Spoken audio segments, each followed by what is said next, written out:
May nilunsad na ring proyekto ang isang barangay sa Quezon City pangontra sa lamok na may dengue. Yan ang proyektong Lumang Gulong, Palit Hollow Block ng Barangay Matandang Balara sa Quezon City. Batay sa ulat ni Alan Gatos ng Super Radio DZBB, papalitan ng barangay ang mga gulong ng hollow blocks bilang pamatong sa bubong ng mga residente. Sa ganitong paraan, walang maiipong tubig at pangingitlugan ang mga lamok. Dadalhin naman ang mga ipapalit na gulong sa Materials Recovery Facility ng barangay.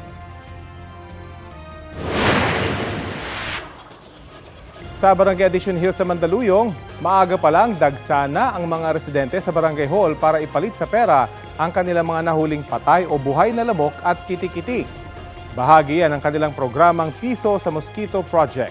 Nauna lang sinabi ng Department of Health na maganda ang hangarin ng proyekto pero mas mainam na ipatupad ang palit basura. Kasama rin sa 5S strategy ang search and destroy ng mga pinamumugaran ng lamok na tiyak daw na mas epektibo. Paalala ng DOH, huwag silang kalimutang konsultahin kaugnay sa mga proyektong pangkontra dengue.